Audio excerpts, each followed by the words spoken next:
in my grave because of your grace. I'm walking on waves. Thinking he'll I keep the faith. He keeping me every day. He never let me get away, so what can I say? I'm walking away, yeah. You helped me through the impossible, God. Got me over every obstacle, God. I was a second from giving up. I kept my chin up and now I'm unstoppable, God. Though he slid me, yes, still I would trust him. In the faith that I won't leave it for nothing. Took me through all of that fire, now I made a goal and I gotta thank him for the oven. So what I'm looking like giving up, Yahweh said it's him or us. When it was all on the line, you sent your son to us just to pick us up. That's the reason why I give him praise. I don't hold it down, I'ma send it up. Now I'm stepping on water like I got the baking soda in the way. Abba, I give you the praise. I know you don't make mistakes. I should be dead in my grave because of your grace. I'm walking on waves. Thinking he'll I keep the faith. He keeping me every day. He never let me get away, so what can I say? I'm walking away, yeah. I'ma go hard, I don't care what it takes. Cause he took me out of that mental condition when I was still busting them plays.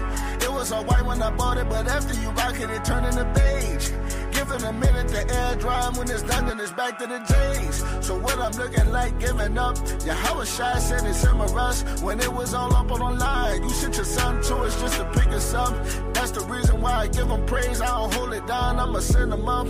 Now I'm stepping on water like I got the bigger soda in the way. Abba, I give you the praise. I know you don't make mistakes. I should be dead in my grave because of your grace. I'm walking on waves. Thinking he'll I keep the faith. He keeping me every day. He never let me get away, so what can I say? I'm thinking of Father, yeah. No capper, but he really stepping. Ain't sneezing, but he give me blessings. His gangsta, I know not to test it. No way. He took me from out of the dirt. Really, my picture should be on the shirt. He giving me more than what I deserve. Gotta have a mighty God just to shine like this. Watch him do wonders, not talking my wrist. Fight with my mind, no need to use fists. Unless it's a demon, he get in the bins. And I'm thankful for what he's done for me. All these scripture keep me confident. Not praising God, they no bored of me. Walking on waves, Abba, I give you the praise. I know you don't make mistakes. I should be dead in my grave because of your grace. I'm walking on waves. Thinking he'll I keep the faith. He keeping me every day. He never let me get away, so what can I say? I'm walking on waves.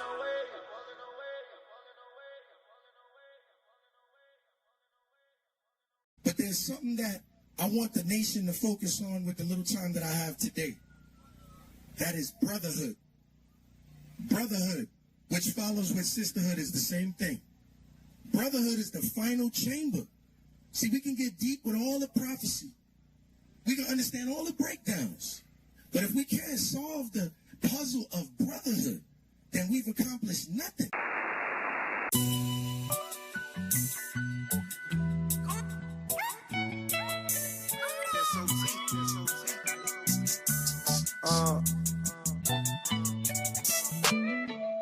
I ain't changing on my brothers, Yahweh forbid. That's Malachium towards Yachium, don't suffer sin. I pray that y'all keep them grounded and protected by angels. It's the end times and brotherhood is the final chamber. I ain't changing on my brothers, Yahweh forbid. That's Malachium towards Yachium, don't suffer sin. I pray that y'all keep them grounded and protected by angels. It's the end times and brotherhood is the final chamber. Am I my brother's keeper? Yes I am, yes I am. No evil eye, no crucifix, I never cross. Do all things through Christ, yes I can, yes I can. How you expect to keep the law but don't wanna be taught them? Awesome is he that left examples just for us to follow. I love my brethren, I abide in the light of the Father. Two is better, help your fella if he fall a sin. No greater love than laying down your life for a friend. Gather yourselves together, Jacob, this the latter days. If you're enduring to the end, the saints shall be saved. We give them praise and in Yahweh shall we keep the faith. And store our riches in heaven until we reach the gates. I ain't changing on my brothers, Yahweh forbid. That's Malachium towards Yachium, don't suffer sin. I pray that y'all keep them grounded and protected by angels. It's the end times and brotherhood is the final chamber. I ain't changing on my brothers, Yahweh forbid. That's Malachium towards Yachium, don't suffer sin. I pray that y'all keep them grounded and protected by angels. It's the end times and brotherhood is the final chamber. chamber. Am I my brother's keeper? That's a law, keep it legal. You a part of my nation, I look at you as an equal. Together make them retreat, divided then they may defeat. Our common enemy, they absorb itself as the eagle. They kill us at their leisure. Culture they gave us was lethal. We bear witness to their evil. Worst of all with Jim Visa. White Jesus, what they feed us. They mentally enslave us, though they physically released us. Put spirits on our people. Together they on cold. Only thing I do admire. Unity and brotherhood will make their kingdom soon expire. Zephaniah 2 and 1. That's what the Lord require. Laws of faith. Plus together ye your nation not desire. Final change. I ain't changing on my brothers, Yahweh forbid. That's Malachium towards your Achium, no suffer sin. I pray that y'all keep them grounded and protected by angels. It's the end times and brotherhood is the final chamber. I ain't changing on my brothers, Yahweh forbid. That's Malachium towards your Achium, no suffer sin. I pray that y'all keep them grounded and protected by angels. It's the end times and brotherhood is the final chamber.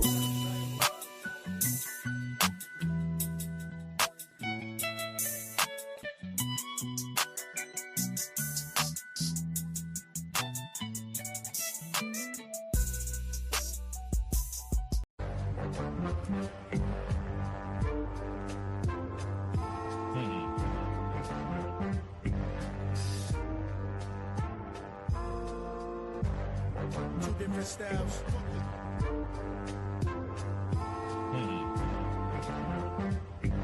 Listen.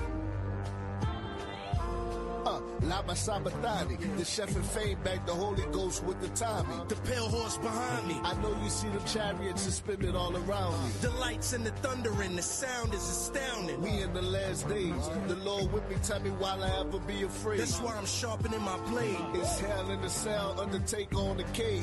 Throwing mankind from the rafters to the stage. At the same time with his eyes in the blade. Get it, dog, if you're afraid. It's written on the page in the scrolls of a sage coming from a different age. Where the last shall be first and the first shall be slaves. Jesus, the chef in his bag again. 12 tribes finna start battling. And that's when the bones start rattling. And thrones start shattering. Devils on fire, that's live from the Vatican.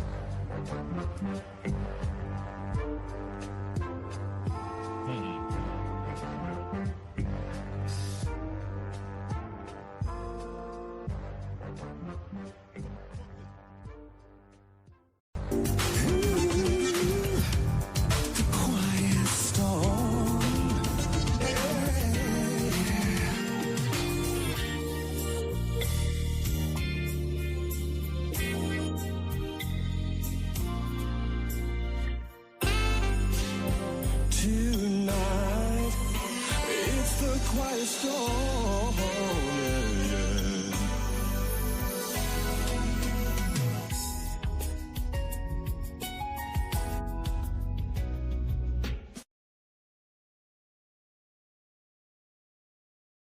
Hey, shalom, shalom, shalom. Yasha Allah. Y'all like that? Y'all like that? Shalom, Shabbat, shalom.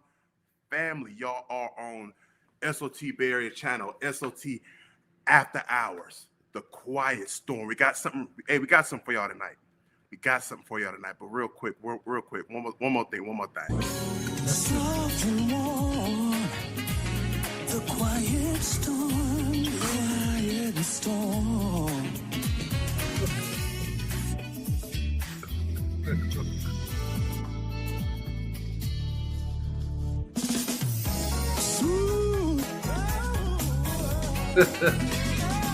All right, brothers. All right.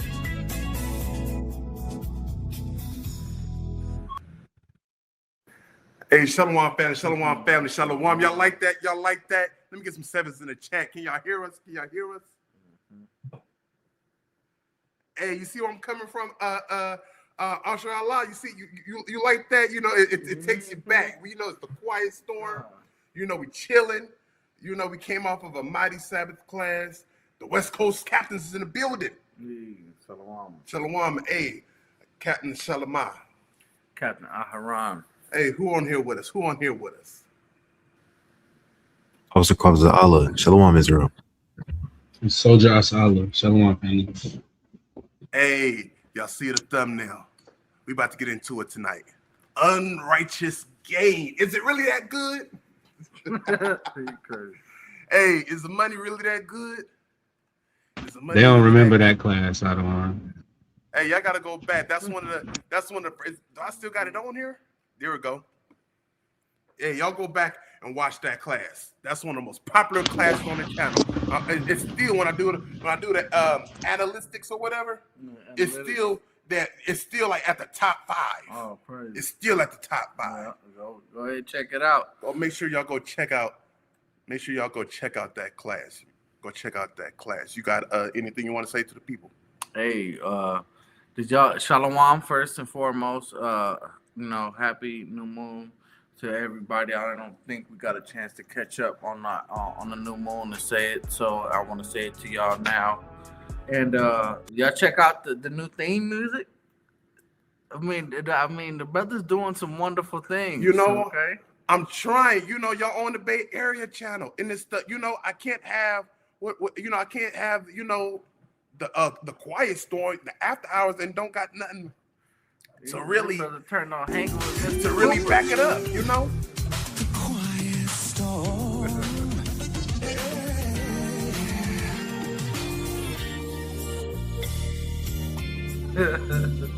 Oh, brother. We're down to Soul Town tonight. Hey, Salaki Adawan. Go The ahead, people King. want to know, is that you singing? The people don't gotta know nothing. Hey, that's all they. Go ahead. Oh. I said the same thing. I said, brother, is this you singing? Because for those that may not know, this brother right here got some vocals. Okay, he has an illustrious history in the music. We're gonna we're gonna explore that later on down the line. But no, we down here in SoCal. I'm in SoCal. I took a mighty drive today down to SoCal to be with my brother. It is the new moon. It is the new moon. Matter of fact, remind me, I brought some calendars down with me. Oh, praises. Where's the calendar at? So hey, there's the feast day calendar. New moon is this. What is it? Sunday, right? The 18th is Sunday. Yeah, today is the. I believe it's tomorrow at even. Mm-hmm. Is it? I thought it was the 18th. Yeah. So tomorrow at even. It's on our calendar. We have it set to. We have it set to January 18th, which would be Sunday at evening. But some brothers, they keeping it tomorrow at sundown as well. I see. Right. Okay, Con. Hey, all praises. So for us, it's Sunday at even. If you haven't already, send your emails if you want to congregate with the ATL camp. Send me emails if you want a physical calendar. I sent out about 6-7 calendars already this week. So y'all should be getting that sometime later on this week, sometime later on, the following week, depending on where you live at. Make sure y'all tap in with our Patreon. A lot of good content on there from Captain's Corner to Tribal Fitness with Captain Shama All and a host of other brothers that's actually bring you live workouts every Wednesday morning, 6 a.m. EST time. This Sunday at 11 a.m., Pillars of Rest orientation. If you have not sent in your email, sisters, send it to Pillars of Rest, put that S on it, pillarsofrest@gmail.com. Send your emails now if you'd like to be in our next prospect phase. Orientation is this Sunday at 11 a.m. EST. Without further ado, Quazala, can you kind of control it for me? Because I'm not in my regular setup, and put the thumbnail back up there. Let's talk about this real quick.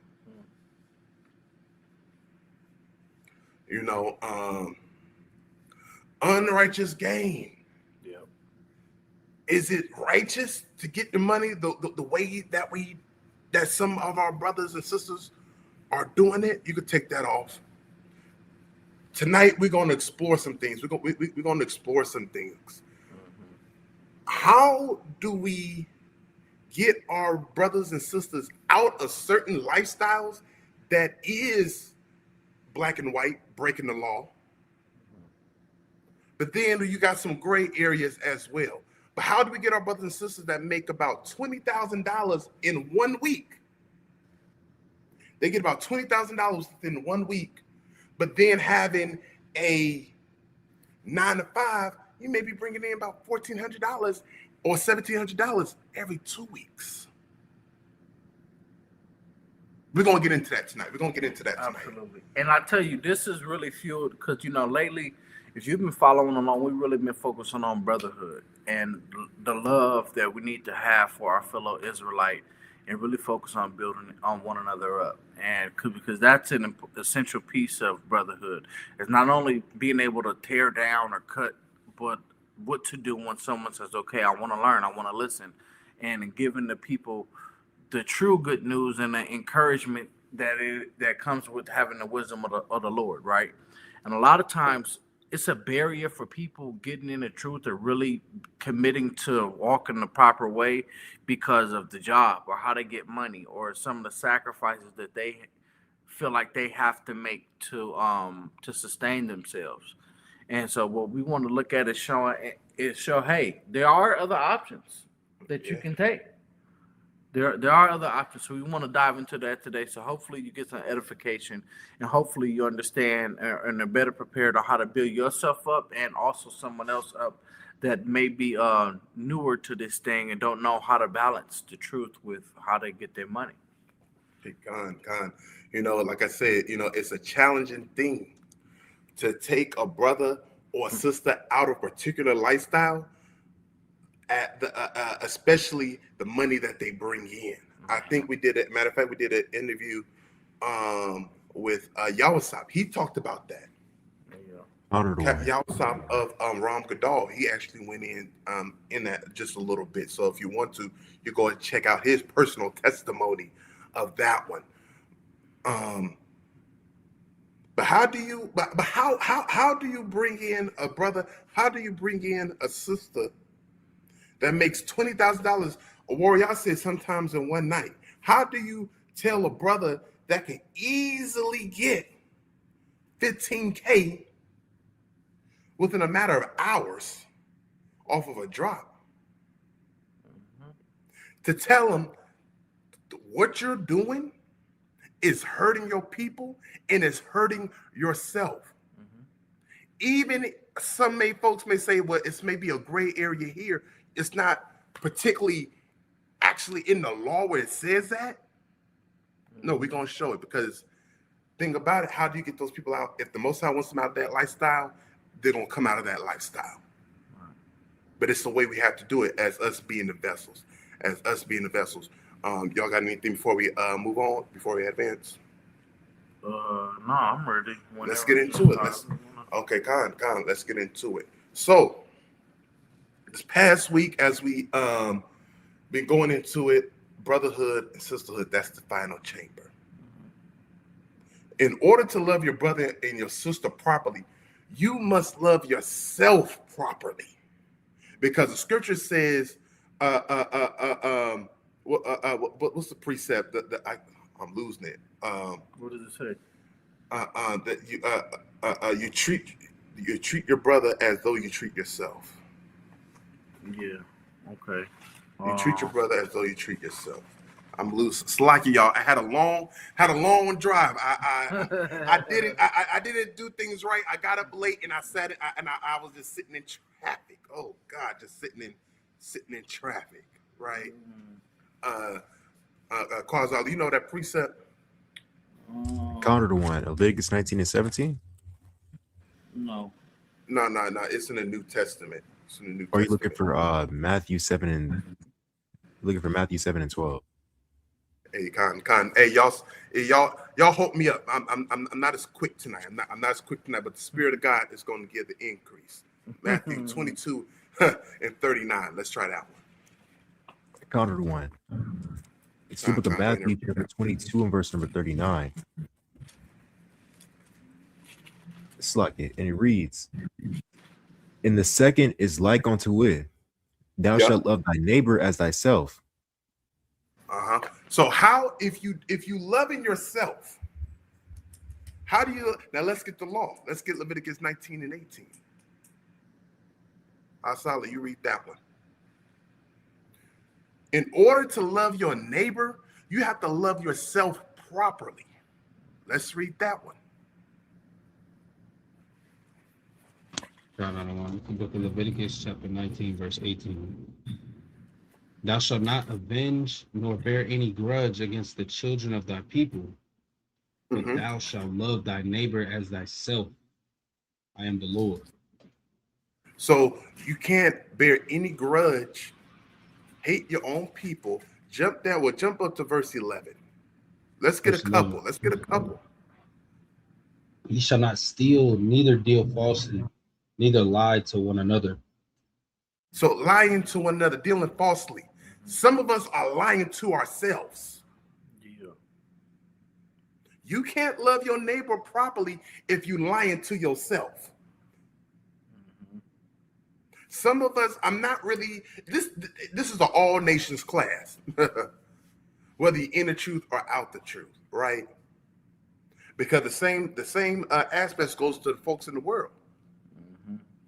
You over there lying to your brothers and sisters in the world, being fake towards them, it ain't gonna go too well if they find out certain things. If they find out certain things, right? And hey, Salaki, and the scriptures take it a step further. Was you through with your preaching? Yeah. Okay, hey, real quick, brother, give me 1 John chapter 4 and start at verse 20. You understand?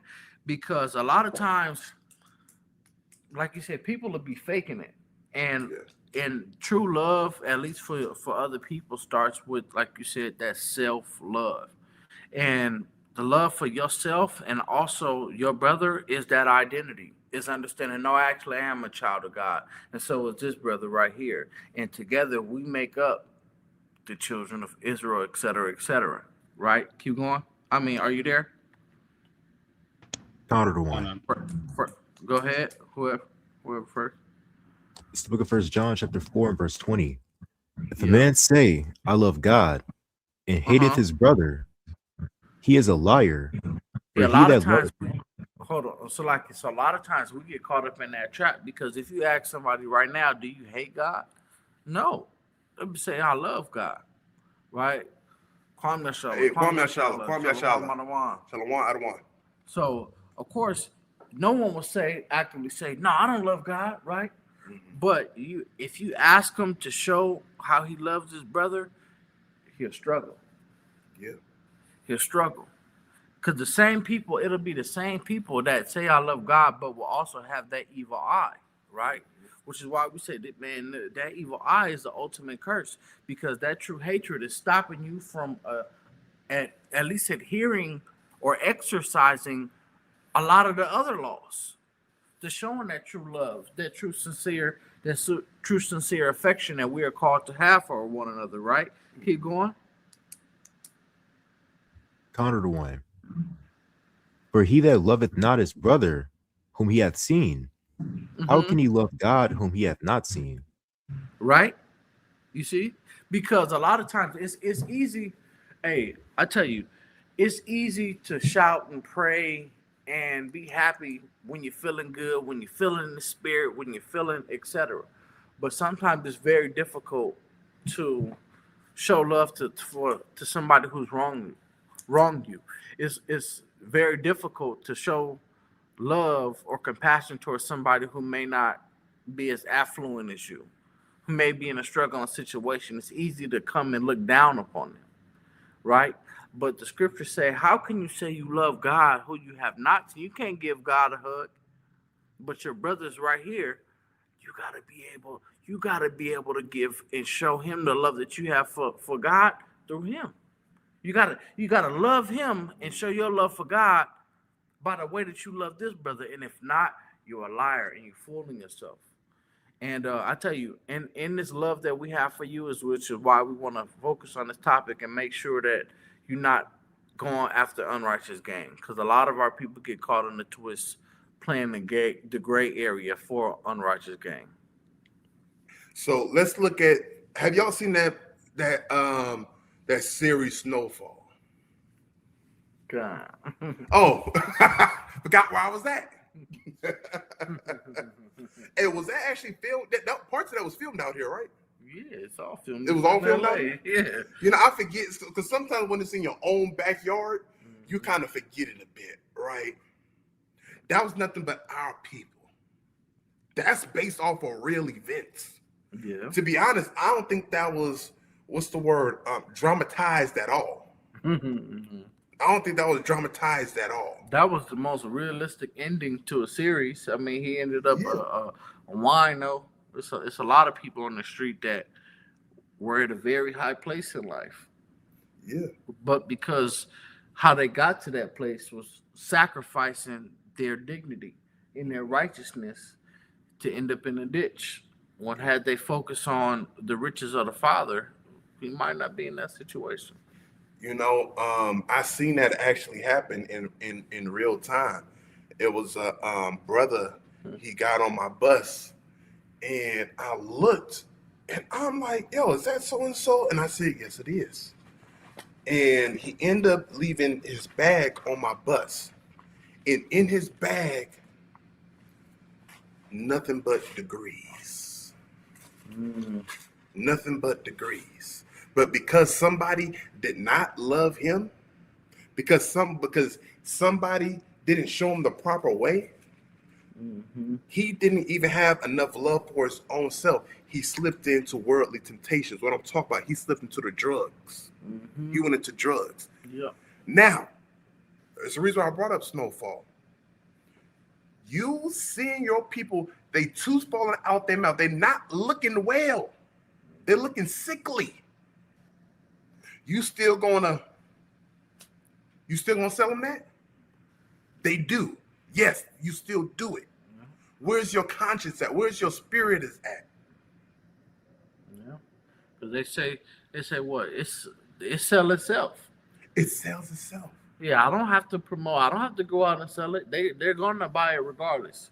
So why would I not be the one that they make the money off of it? But why not? But think about it like this. Why not take one less what's the word I'm looking for? Accessible person than get it off the market. Because y'all know how that go down when they start closing when they have a whole bunch of stores, right? Starbucks used to be everywhere. I'm gonna use that for an example, right? Or let me say, let me use one that's really shut down. What was that? What was that one? Mervyn's. I don't know about that, my brother. You know about Mervyn's. Nah, we don't have that down there. Y'all don't got that down there? Okay, Macy's, right? Macy's. Macy's used to be everywhere, right? It's a department store. Maybe date myself with that Jake one. said Mervyn's. Get your school uniform right. One closed down, another one closed down, then another one closed down. You gotta go further and further and further until it's all gone. You can't. Now it's no more. You can't go to Mervyn's no more. You can't go. Well, Macy's still around, but the point is you can't go to those department stores no more. You don't have access. Blockbuster, That's a better one because you can't go to Blockbuster nowhere. Ain't no. I think it's maybe one nostalgic Blockbuster, but it's not the same. Radio Shack. Right, Radio Shack. They used to be everywhere on every corner. But okay, now they at the market. Now they out the market. That's the way our people that's in that lifestyle that's actually gaining their money like that. That's the way they gotta think. But they're getting that money. They're saying it's selling itself. But you have to look at your people. Look what it's doing towards your people. Wait a minute. I used to bartend. Am I going to continuously sell or pour another drink to a customer that I know that is way over their own limit? They speaking gibberish. They falling and they what's the word? They're pissy drunk. Am I still going to feed that individual alcohol? Some people will. Yeah. Some people will because they want, it's another dollar. Where's your spirit at? Where's your conscience at? Or is many hurtful lusts. Right. Hey, Salakia, I got a precept to kind of go with what y'all saying real quick. This is the book of Sirach, chapter 20, and we're gonna start at verse number 9. Yeah, we're gonna get Sirach 20 and verse 9. Woolworths is a good one, so I forgot about Woolworths. Woolworths? Never heard of that, brother. That's one down in the south. I think, brother Ari, I think that's more of a southern clothing department. We used to go get your school uniforms and whatnot. Yeah, I don't get know. Your gowns. Brothers is talking about. He said that might be before y'all time. I remember Woolworths. That's that. But one of y'all got that? Con, I don't want. I got it. It's Sirach chapter 20, verse 9. There's a sinner that hath good success in evil things. So we see that. I mean, it's easy to see that. It's easy to look up and see the millionaires. It's easy just using Snowfall or drugs as an example. It's easy to see the drug dealer with all the money, the fly cars, fly clothes, fly everything, right? Because from outside looking in, he said, hey, he got good success. But it's in evil things, right? Go ahead. There is a gift, Slakia, and there is a gain that turneth to loss. But see, what they don't understand is that gain is ultimately a loss. Because yes, you might gain money in your bank, but what is you losing? Community. What is your community losing? Dignity. What else are you losing? Probably genuine friendships, because the only people around you are people who is committing the same sins and around you because they want something. You know what I mean? Now you have to look over your shoulder. Now you can't look yourself in the mirror, or at least with a good conscience towards the Lord, right? And it's easy to get enticed by it, because you say, well, I'm still a good person. The Lord gave me this, so he must be blessing me, right? But we're going to get into that later, right? Keep going. No. Verse 10. There is a gift that shall not profit thee. See, a lot of times people will think or see a gift or see something and they think, see, the Lord blessed me with this. It can't be so bad, right? I'm able to put food on your table, my table, and the next person's table. I'm able to provide, right? And so we thinking that this gift is a good thing, but what? It's not profiting you, but what? And there is a gift whose recompense is double. And you don't even know. You got double the detriment that any amount of gain that this could give you. Because think about it. Just using what you said, Snowfall. Boy, Franklin Saint had $73 million. He was the man, had everything. But hindsight being 2020, when he had the money to take it and run with Veronique or do a bunch of different things, he didn't. Now he's destroyed his community around the country. He's lost his respect. He's lost the dignity of his people in the sight of the nations, and gangs are rampant. It's like it was not worth $73 million. And I think dishonored his parents. Oh my God. That's the first commandment to longevity, is to honor your parents. Right. And a lot of times we find ourselves in this situation, especially in 2025. It's become so popularized to do anything for money, to trade our dignity for money.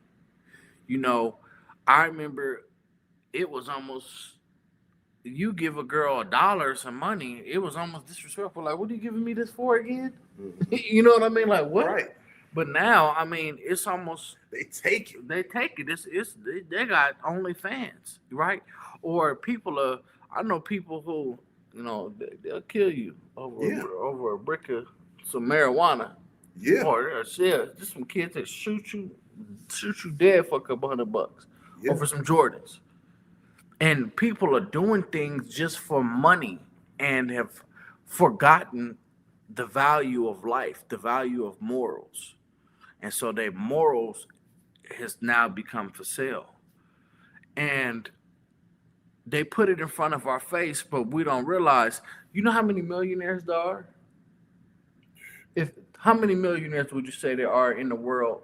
And then how many would you say? Knowingly millionaires? No. How many millionaires would you say is in the world, and how many would you say is in the U.S.? Somebody put in the chat. Take a guess. I'll take a guess. How many millionaires in the world? How many millionaires? How many millionaires in the world? How many millionaires in the world, and how many millionaires do you think is in the U.S.? In the U.S., it's probably like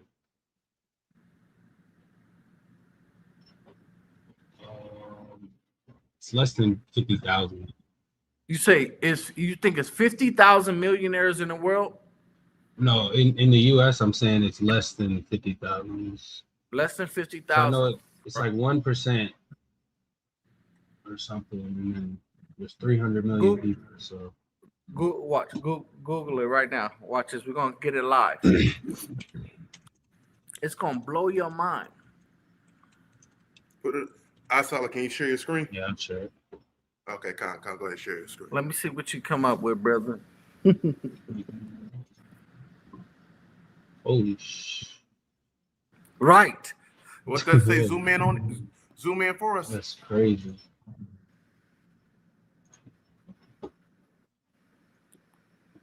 There are 24 million millionaires. Ooh, I wasn't even thinking. In the United States alone. I was thinking way less. There are millions of millionaires. So what's showing, it's easy to go out and get that bag, and if your dignity is for sale.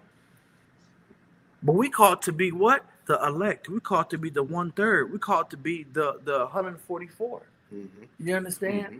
And so when you put it into perspective,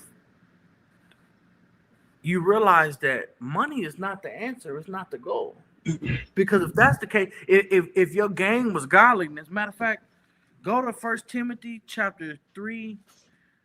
Dang, I wanted to wait a little bit on this. Okay, kind of, because I got a precept too in Matthew. All right, 16. Go ahead, you go first. Give me that's like you can take that off the screen. Quazala, give me Matthew 16 and 26 in the Amplified. You know, I like that. I like that. I've been liking the Amplified lately. God. You know, I was with the G&T, you know, but the Amplified kind of breaks it down. You know, it teaches it. You like know? What you like, brother. Like, for some brothers like the NLT, the NIV, you just gotta know how to swing that sword, right? But of course, the KJV, you know, is the basic. That's home base. Yeah. That's home base. KJV is going to be the home base, right? You know, along with that, your morals, the intent. Mm-hmm. How can it's many hurtful less? How can a man go in? Oh, hold on before you put it on the screen. Hold on before you put that on the screen.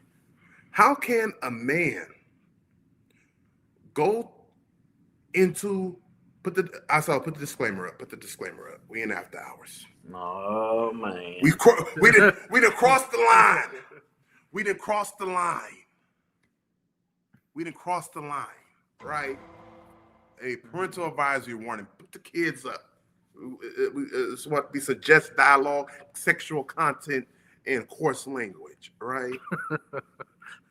You know, put the children to bed if you're kind of weak towards this kind of talk or sensitive about the topic. This may not be the class for you. How can a man take a sister? Because I'm gonna try to curb my speech as best as I can. All right, but y'all understand. How can a man take a lady, right? A lady of the night. That's what they call them. How could they take a lady of the night, pay them whatever they pay him, and then go on about their business? Think about that. We in this truth. I understand it. Us as men and even women be getting their, hey, it's after hours. I could talk because I want to go this, so I kind of want to talk like this on Truth Tuesday, but Kaya reeled me back in.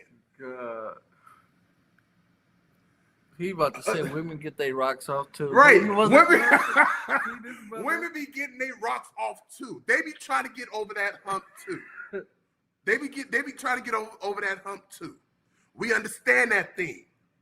Of course, men, we think it's men, right? But when you reach to a point of spiritual maturity, not saying we don't get tempted at times. We understand that thing. But there comes a point where temptation is one thing, actually acting on the very thoughts, that's another thing.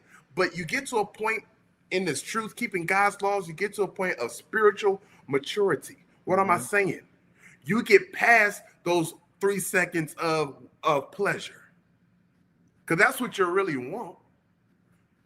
You want that hyper pleasure. But after you understand that you want more, because I said what? Spiritual maturity. After the deed is done, you want a connection with that person. You would want to have a connection with that person. You're supposed to. You're supposed to. But you constantly going in. Oh boy. I didn't mean you're constantly doing the deed. You're constantly whoring yourself out. That's what I'm going to say that. You're whoring yourself out. You become numb to it. You become numb to that thing now. And it may be numb. Anyways. This brother come down here with this folly. Hey, we got to get into it. You become numb to that thing. Absolutely. Your soul is gone. Sometimes you can look in these certain even adult content workers. You can look in their eyes and see that their soul is gone. Right. They getting paid for that. That's unrighteous gain. You have some folks that do it just for pleasure, but they're not getting any pleasure out of it anymore because they become numb. Yep. Well, we're not going to get into diseases, this, that, and the third, right? If you constantly engage into them activities,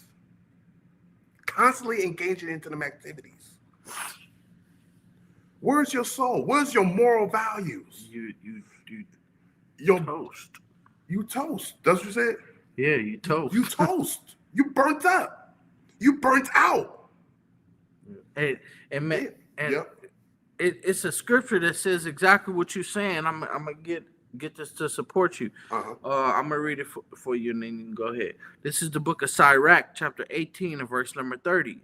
It says, "Go not after thy lust, but refrain thyself from thine appetite. If thou givest thy soul the desires that please her, she will make thee a laughing stock to thine enemies that malign thee." You see? So, yep. Yes. Hey, yeah, Con. Yeah, yep. We down in LA. We down in SoCal, LA. You constantly giving yourself to that appetite of lust. Let's read that again. Read that part. Read that latter part again. Yeah. If thou givest thy soul the desires that please her, she will make thee a laughing stock to thine enemies that malign thee. You're gonna be a laughing stock. All right. Don't nobody, you done wiped up the town hoe. I'm say like that. You done wiped up the town, the city hoe. And not only you yourself become that laughing stock. We understand it, right? Right. But there's no honor in that. But you didn't give yourself away, sister. You didn't give yourself away, brother. Yeah. You constantly into those things. Right. On top of it, because it's just not that. You got abuse that comes along with that. How can you sit there, lay down with somebody that don't give a damn about you? Yeah. That actually wants to hurt, may even harm you, right? Physically. It is physically. But y'all understand what I'm saying. Man, and then and then real quick, and then brother, if you can get James chapter 1. We're gonna start at verse 14. Because what the brother was talking about is that slippery slope that tends to happen. Because a lot of times we start trying to dibble and dabble in it. You may just dip your toe in the water. You don't want to jump in all the way. But then eventually your soul or that lust is not going to be satiated. Eventually it's going to grow, and it's going to cause you to get further and further away from the path you should be on and want more and more, because you understand that we're fighting a spiritual battle. Okay, and so Satan, being the enemy, he wants you to get off your square and to go in another path, any other path than the one that the Lord had determined for you, right? God. Before you read that one, before you get that one, you don't got to put it on the screen. Just read it for me. Matthew 16 and 26. Read that in the Amplified. Oh, yeah. It's the book of Matthew, chapter 16 and verse 26 in the Amplified Bible. But what will it profit a man if he gains the whole world, wealth, fame, success, but forfeits his soul? Or what will a man give in exchange for his soul? What are you going to benefit? You gain the world and you lose your soul. Wealth, success, the list goes on. You can add on to that list. You gain all that. Even Christ, when he was tempted by Satan, right? And he was taken into a high place. And Satan told him, hey, I'll give you all these things of the world. Just bow down unto me. That's what you're doing. You're losing your soul. And some people have already done that. What shall it profit you? Send us an email. Send us an email. The brother Earl Thomas said, I need to get up with your LA camp. First time here. How do I connect? Send us an email, brother. Oh, shoot. You should have it as a banner. Come put it up as a banner in a minute. Send us an email to, you can't even see that. SOT Israelites at gmail.com. Send us an email, and our brothers will direct you. Our brothers will direct you. But I yield from I yield from that. No, position. but absolutely. Give me that, James, when you're there. James 1 and 14. Bakasha. It's James chapter 1, verse 14. But every man is tempted. But every man is tempted when he is drawn away of his own lust and enticed.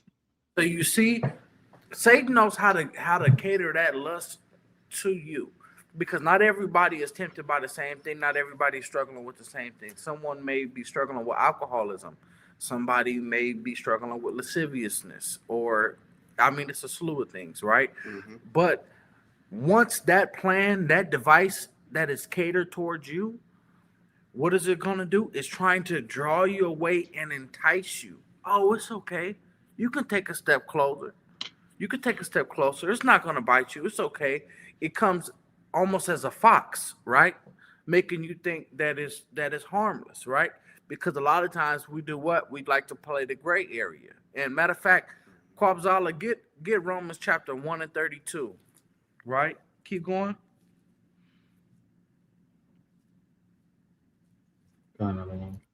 Verse 15. Then when lust hath conceived, it bringeth forth sin.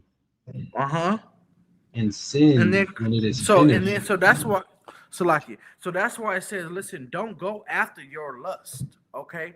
Don't, because you will become a laughing stock, because essentially that's all the devil wants you to do. That's all your enemies want you to do, is get you to commit the sin and be done with, and be done, right? Because so you see, after that lust is conceived, then what? It bringeth forth sin. Mm-hmm.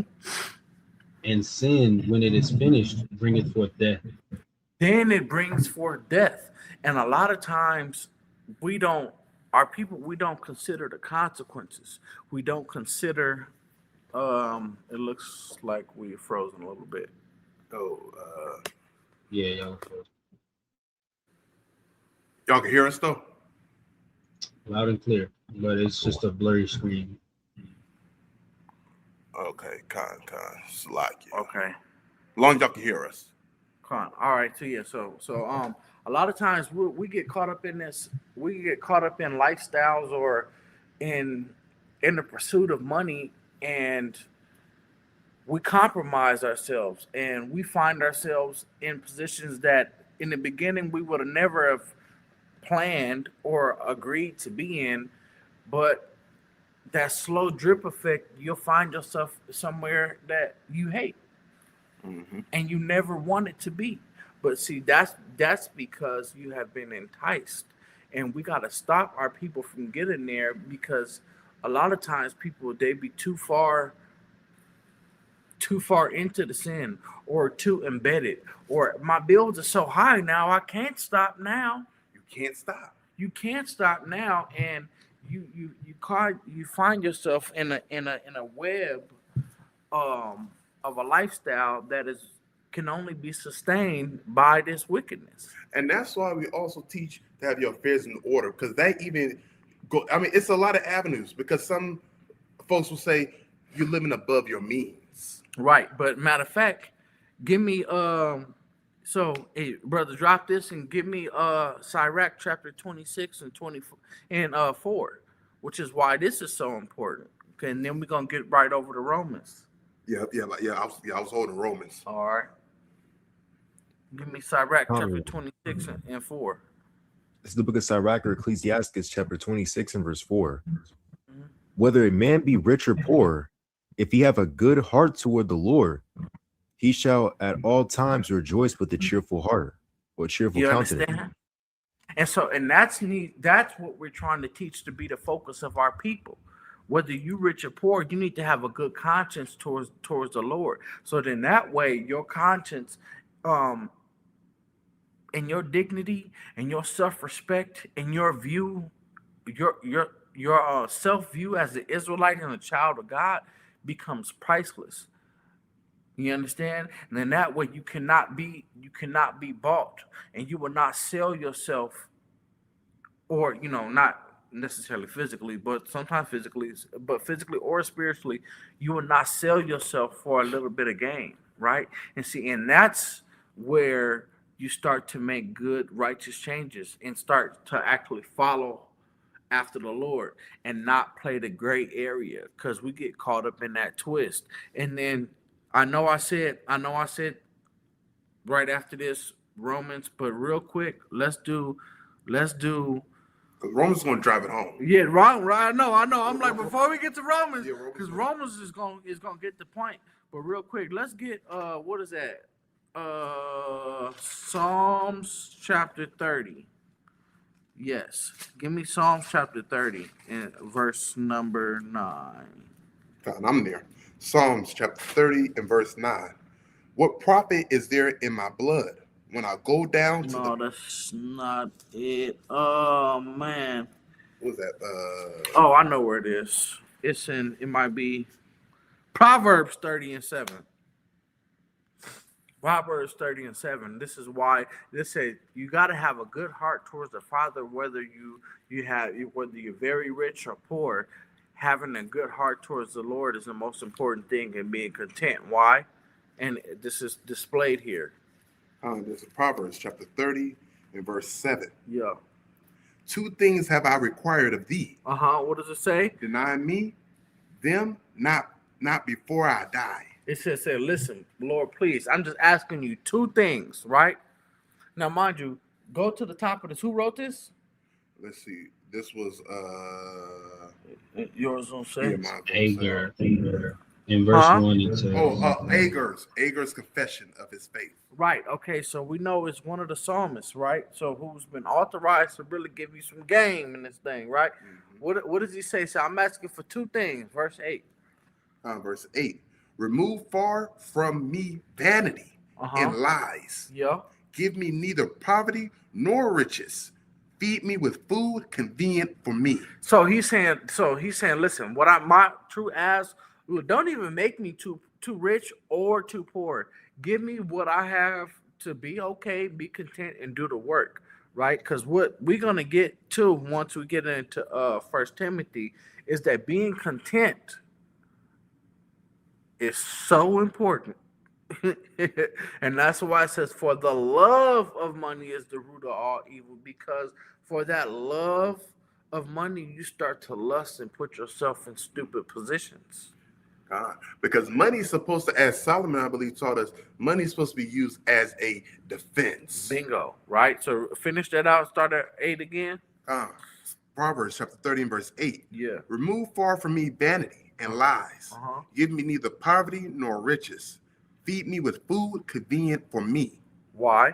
Lest I be full and deny thee. And say, who is the Lord? So you see, because a lot of time there's a tendency for people who are rich to get so full, and either you can actively deny God or passively deny God because you think your gain is godliness.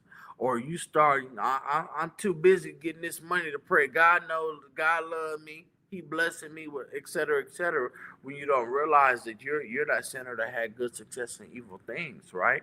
And that's why you cannot compromise your dignity for the truth, because if you do that and the Lord does make you rich or does give you favor or be one of the 24 million millionaires, you realize that it hurt though. Slack you. Right. But we're gonna do it right. We got that money righteously. Oh man, you know how. No, but because you would know that the Father gave it to you. It's a light thing. It's so much more that you could do. I mean, it's just so much more that you could be effective with. Finish that out. God, lest I be full and deny thee and say, who is the Lord? Or lest I be poor and steal and take the name of my God in vain. And take the name of the God in vain, because now you calling on Lord and you want him to provide, but now you robbing, stealing, killing, doing whatever you can. So you taking his name in vain. You see, you get a lot of our people get caught up in a twist this way, and they're like, man, I want to come, I want to stop, or I want to do X, Y, Z, but I can't. You know? You can't. Let's go to you had something else I want to go to that one brought up earlier, Psalms 51 and 17. Okay. All right. Yep. You know what? I'm gonna say that. All right, say for yeah. I'm gonna say. Y'all brothers got anything? We got Romans still. Oh yeah. That's gonna drive us home. Oh, you want to say that toward the end? Say that. Oh yeah, that's gonna be the end. Okay. Let's get what's that? Proverbs 30 and 12. Let's get Proverbs 30 and no, that's not what I want. I'm already there. Yeah.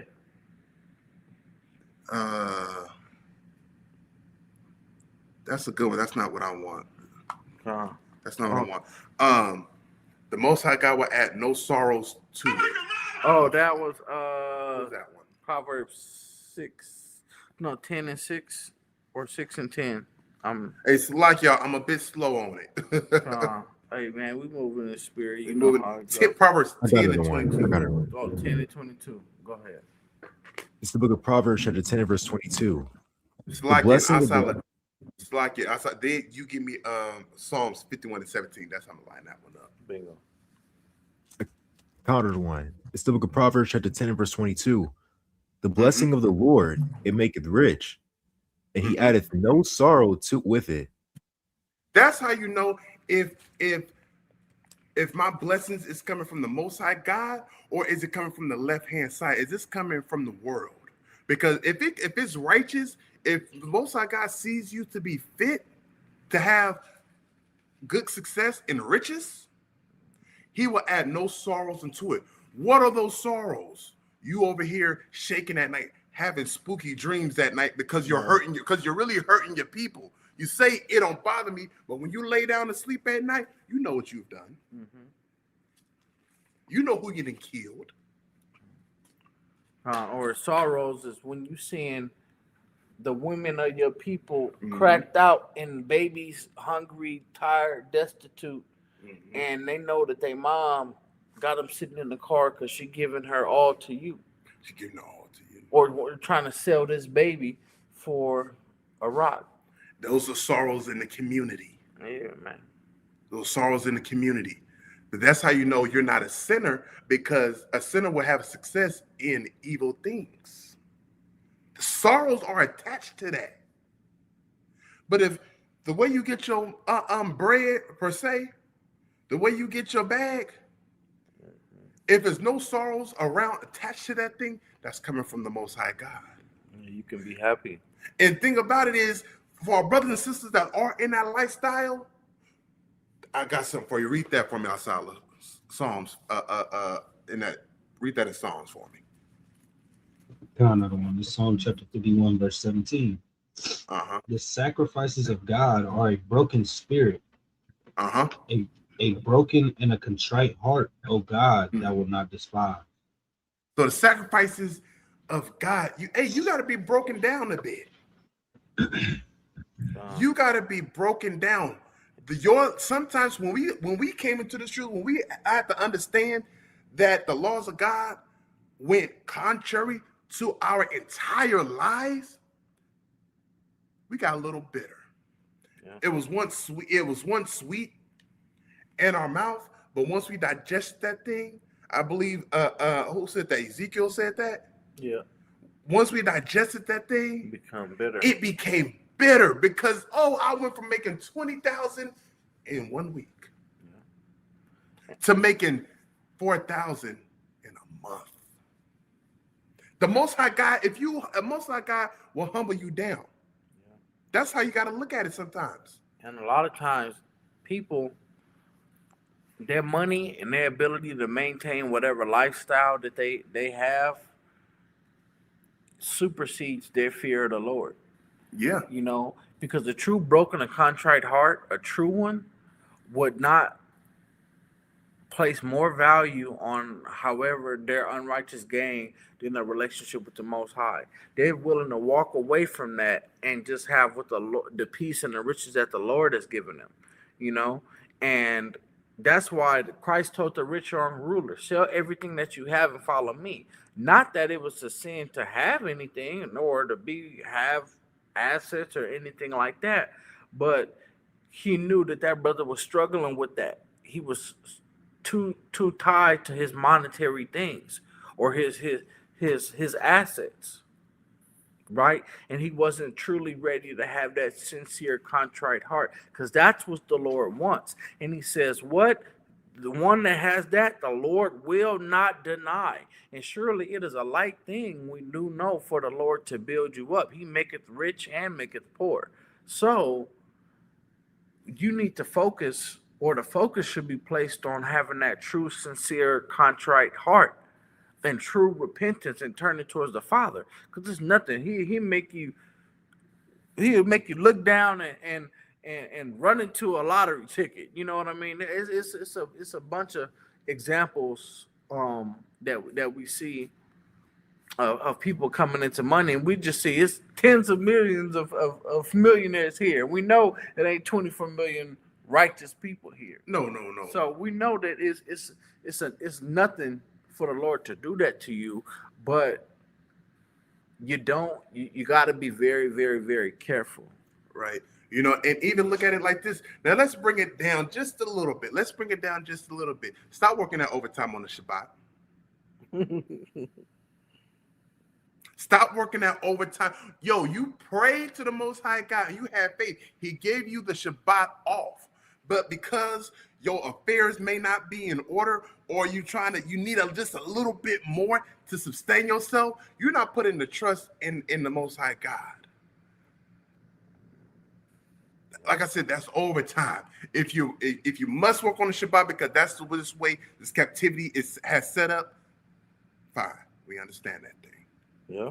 But pray and let the Most High God, because that's what I have to do. Let the Most High God give you a job that has the Shabbat off, right? If you keep the regular Friday sundown, Saturday sundown, and then go ahead and then we can bring this home. Well then, yeah, that a good segue to that, brother. If one of you Jay, start at 1 Timothy chapter 6, start at verse number 6, right? Because, and this is something that even I had to kind of deal with, is being okay. That Luke 3 really helped me with that, with being okay And we can go there. We're gonna go there after that. We could. Let's go there. Okay, this is how we're gonna set it up. We almost home, family. Because we talked about this before, and we really painted a picture. Right. Let's go to Timothy. Then we're gonna go to Luke. Then I got I got a couple in Psalms, one in Apocrypha, and then we're gonna bring it on home in Romans. All right. Well, in Timothy, we might need to go ahead and get Luke first because I'm gonna get in Timothy. I'm about to read 6 through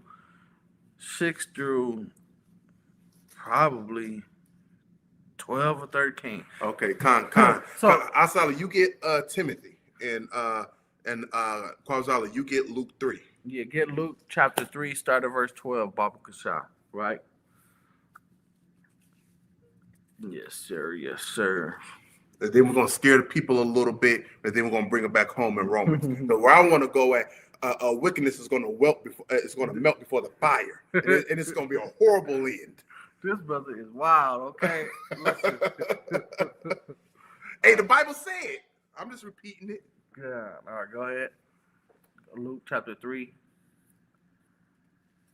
And so for content, so for context sake, this right here is when John the Baptist starts going on his baptism ministry, and he's bringing people in to get baptized, and he's saying, "Hey, listen, the one that's about to come after me, talking about Yahweh Shai, he's the guy." It's happening, right? So this is right as people are starting to try to repent and actually start to come back to the Father, right? During the so-called New Testament, right? Go ahead. Counter to one. Which verse do we want to start? 12. Counter to one. This is the book of Luke, chapter 3, and verse 12.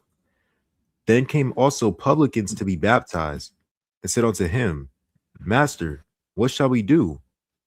And he said unto them. So you see, so really quickly, so just giving the context right here. So publicans were what? Publicans, they were tax collectors, right?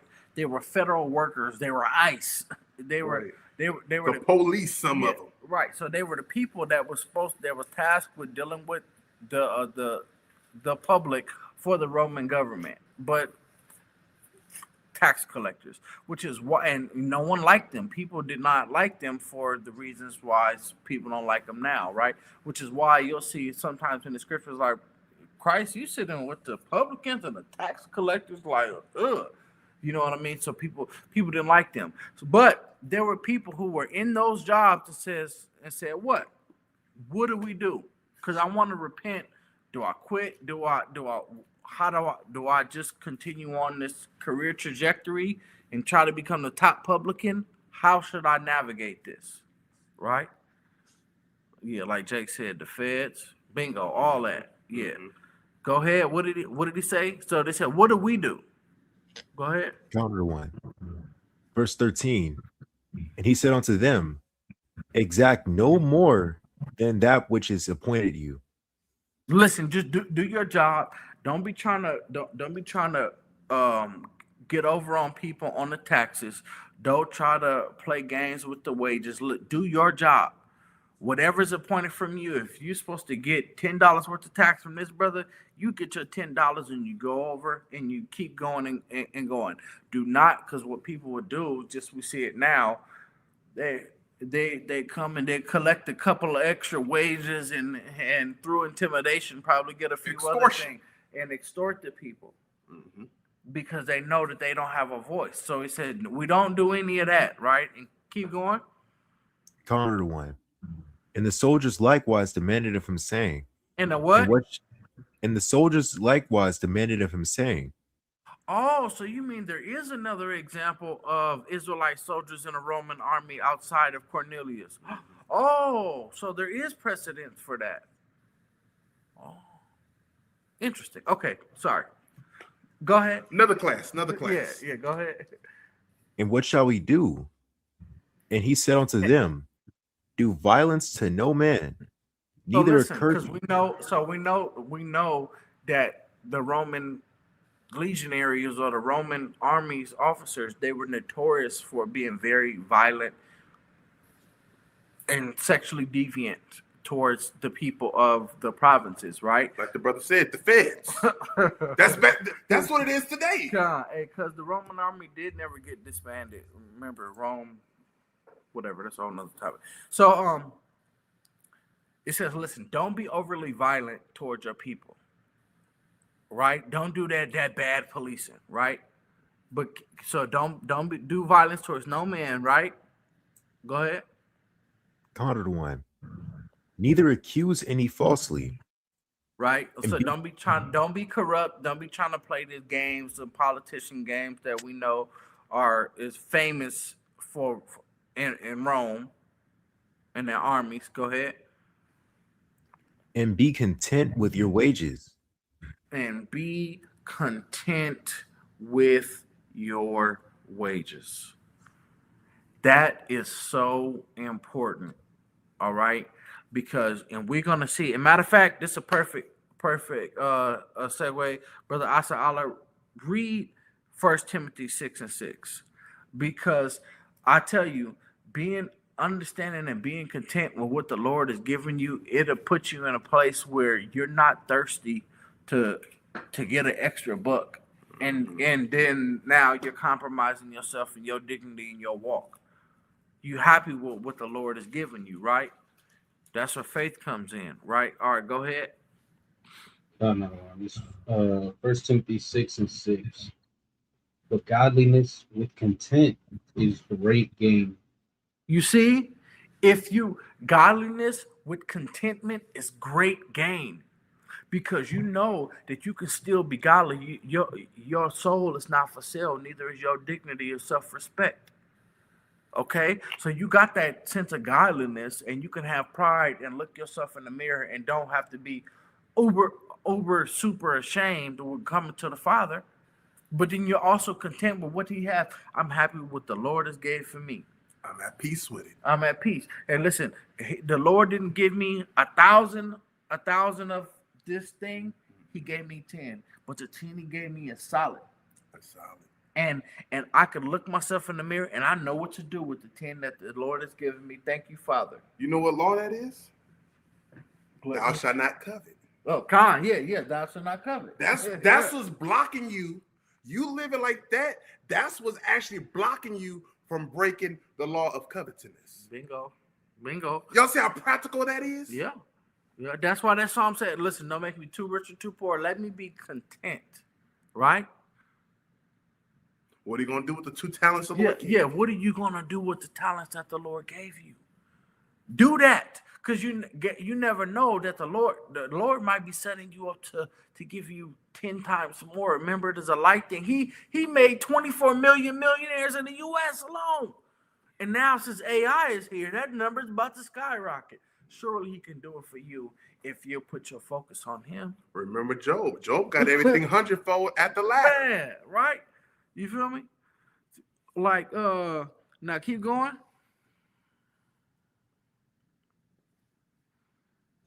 Verse 7. Verse 7. For we brought nothing into this world, and it is certain we can carry nothing out. See, y'all thought that was just a saying. You thought Granny just used to say that. You didn't realize that's a biblical principle.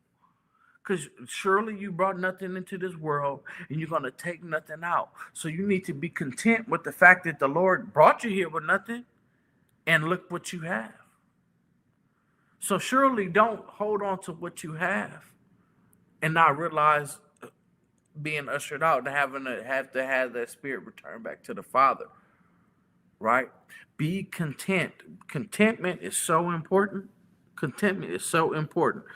Even with some understanding, because I know it's a thing in this movement that we got to lust to be the top teacher, to lust to be the top guy, the deepest person, instead of being content and learning the milk and being content with the growth and the talent that the Lord has given you.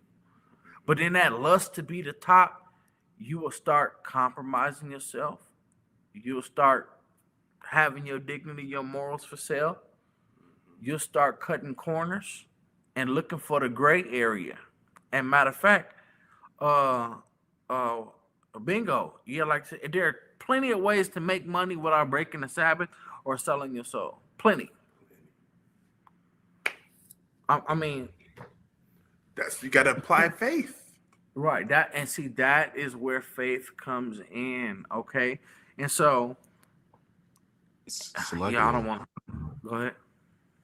Also, that's why even in the parable of the sower, some is going to bring in 30-fold, 60-fold, and some 100-fold. But you got to be content with what it is that the Most High is going to have you to bring in. Try to, like, of course, you want to maximize it as much as you can, but like where you start going off is where you try to like, well, you know what? I gotta be 100%. Like you saying, you gotta have 100,000 people on your channel when here it is, the Most High gave you this flock of 5. Are you going to be content with that? Are you still going to be faithful with that? Or are you going to cut corners to try to get more when that's not what the Lord's will was for you? But instead, seek that which the Most High has you to be faithful over. And I yield there. No, hey, man, that's so important. Being content. I mean, if you want to take away something from this lesson, that's a good thing to take away, is understand the importance of godliness and contentment. And through that, it's not like the buck stops there. The Lord may give you tenfold. But either way, you need to be happy with it, right? Keep going.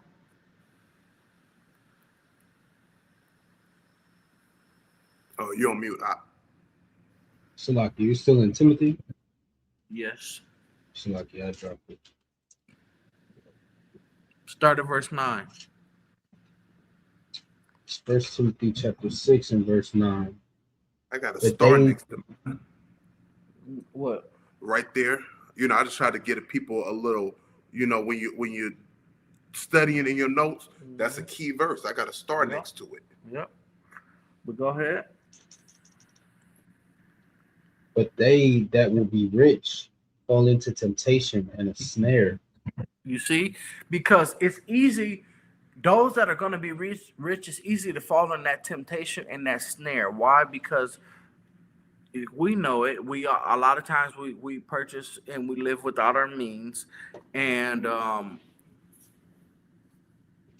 we end up having to maintain a certain lifestyle, especially if you flexing.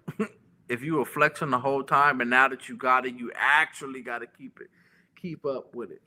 And a lot of times you can get caught up in that snare because you made a deal with the devil, and you don't even realize that you made a deal until it's like, okay, well, never mind, I don't want that. It's like, oh no, brother, you signed this contract. You signed some of us. Hey, I'm gonna be a witness to that. I signed some things I should not have signed. Mm-hmm. Yeah. And like then 20 payday loans later. Yeah, and then you don't realize it until it's time to actually pay up. You don't realize it because all you could see now is the gain. All you could see is the monetary benefit, but you don't realize what you're now tying yourself to, and now what you've now become subject to, right? And so that's how you can end up falling in temptation into a snare, or it can become a drug. More money, cash rules everything around me, cream, you feel me? And so now that you can start doing stuff that now money becomes your God. That's why it says the love. Well, we're gonna get it. Keep going. Count another one.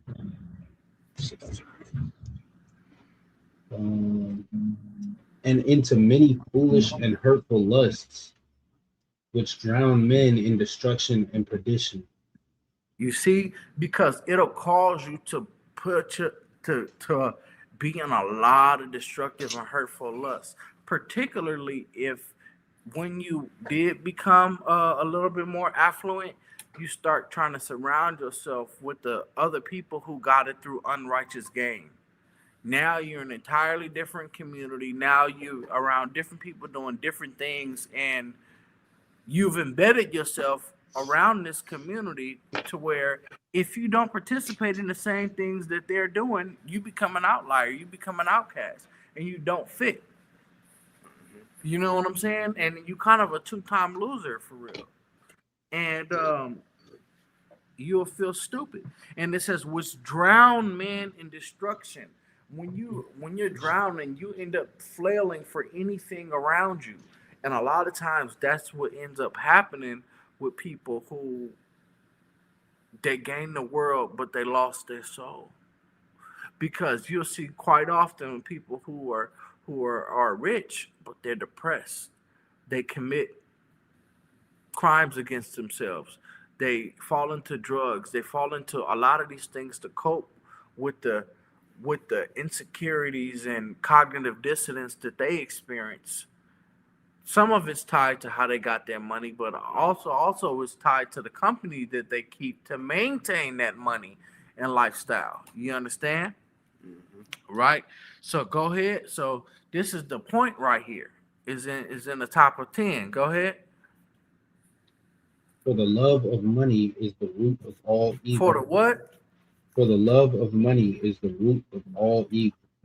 So a lot of times people look at that wrong and say, see, money is the root of all evil. No, because shoot, there was a lot of us rich. Mm-hmm. Abraham was rich. King David was rich. Solomon was rich. Right. So on and so on and so on. You understand? There's plenty of opportunities. I mean, examples of the Lord multiplying riches. That's not the problem. It said, but for the love of money is the root of all evil, because when you start to love it, then that's where you put your heart. Then that's when you start to lust. Then that's your decisions, and your entire life is based around how to acquire money or keep the money that you have. You know, and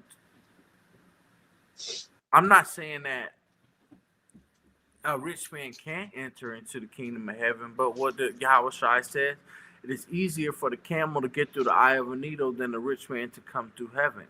Because a lot of times, as we read in Proverbs, when you get rich, you get puffed up. You start thinking, what I need, man. Start smelling yourself a bit. You start, matter of fact, you know what you start doing? Yeah, because read verse 5. This is what you start doing. Verse 5. Perverse disputings of men of corrupt minds and destitute of the truth, supposing that gain is godliness. From such withdraw thyself. It's easy for those that corrupt mind. They start thinking that gain is godliness.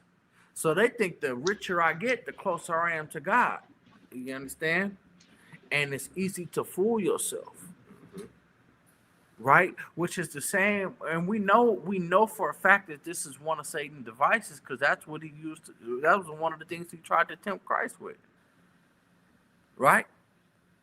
It's something, to this day, that's a tool that is used against us. Money, women, status, power, etc., is used to get man off of his square and stop him from following, right? So that's why it says, continuing down, start at verse 10 again.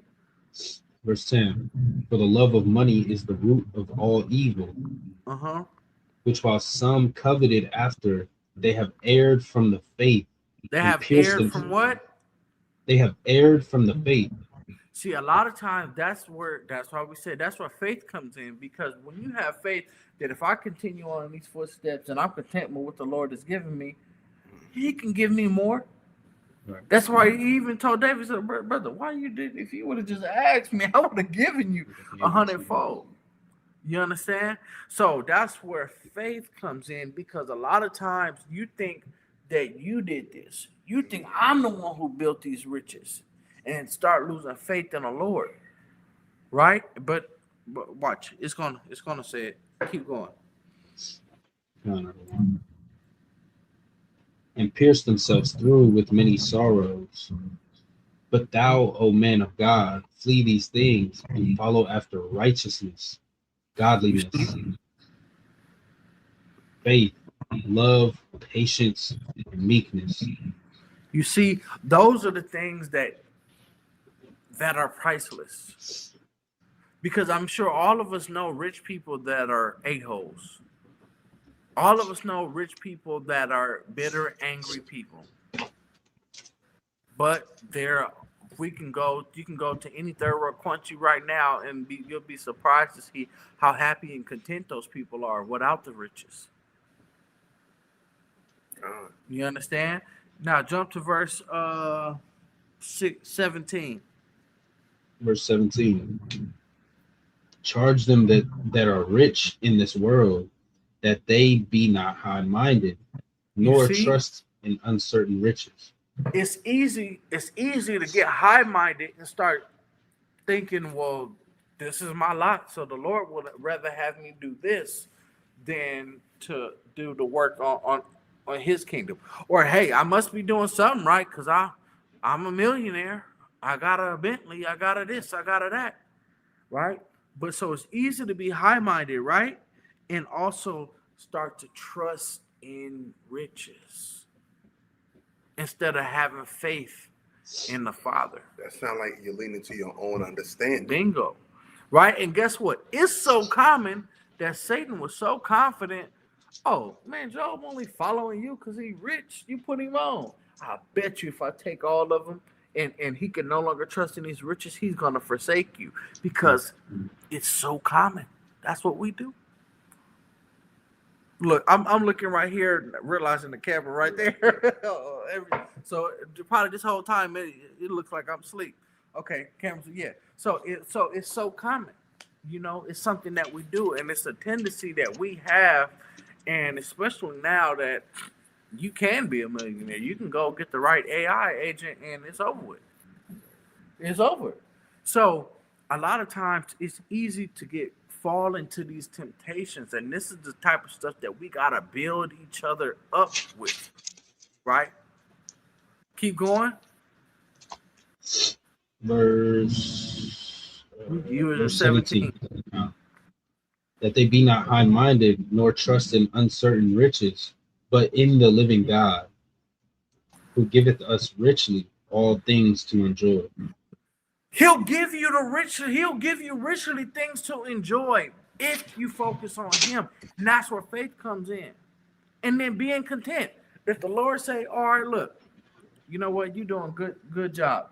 I'm gonna give you 90,000. Cool. I love it. I'm not gonna sell my soul. I'm not gonna compromise myself or anything like that. 2 years later, the Lord will give you 140. You might end up finding yourself to be 200,000. You know what I'm saying? Right. Or whatever that number is for you, and be okay and content with that. But too many times, our sisters, whether it's through OnlyFans, through having that sugar daddy, or just entertaining situations that are unsafe, or our brothers taking penitentiary chances out here playing ball and doing things that are destroying your people, breaking your homes, destroying your soul, and making yourself a cardinal enemy to your brother, all for $1. For a damn dollar. When you don't have to do that, because you cannot unbreak the egg. There are certain things that you can't take that. Just like the brother brought out with Judas. Remember, Judas tried to get the money back. He said, oh, no, I can't do this, because he realized he played himself. And a lot of times, our people, we play ourselves over money for the love of money. And I want to transition on that when you're done. Bingo, I'm done. Hey, give me Wisdom of Solomon. You give me Wisdom of Solomon 1-12, 3-19. Proverbs of Allah, you give me Psalm 68 and Psalms 14. Asala, read what you got first. This Wisdom of Solomon 1-12. Seek not death. Seek not death in the error of your life, and pull not. Don't seek death.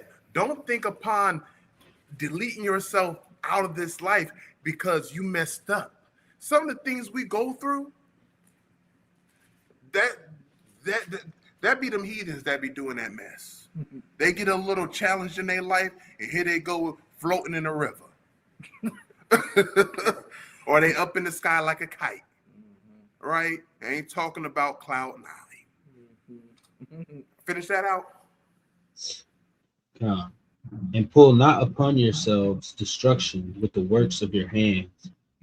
So don't beat yourself up. When you err in your life, when you break God's laws and it became heavy, a sorrow upon you, don't beat yourself down on that thing.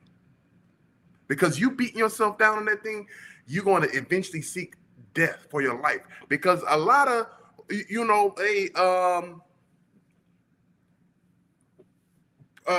prostitutes, I'm gonna say that, prostitutes and other things, right? They seek death because their soul is gone and they just want it to end.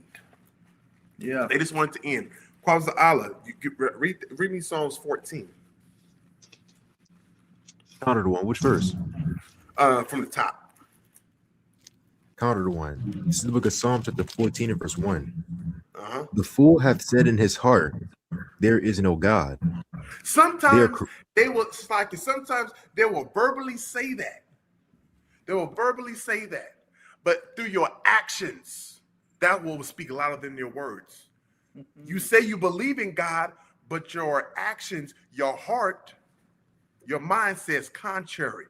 You say there is no God. I believe in God. I love God, but you going against the not. Well, it's going to say, read on.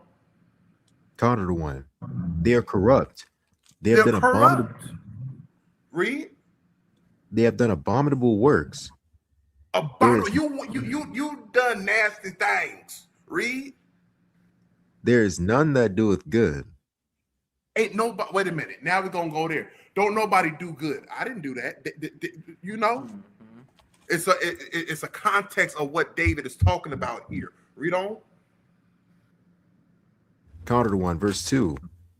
The Lord looketh down from heaven upon the children of men to see if there was any that did understand and seek God. Did they understand the knowledge of God? Did they understand what God required of them to do? Read. They are all gone aside. They are all together become filthy. There is none that doeth yourself perpetually unclean by the acts of their doing. Read. There is none that doeth good. No, not one. Read. It's like it. Have all the workers of iniquity no knowledge? Have all the workers that commit sin, have all God's people, have all the people that go contrary, that go against God's laws. Read. That eat up my people as they eat bread? They have no knowledge. Read. And call not upon the Lord? They don't call upon the Lord. Read. There were they in great fear. For God is in the generation of the righteous. But God is in the generation of the righteous. Which side are you on? Which generation are you in? Asala, read what you got.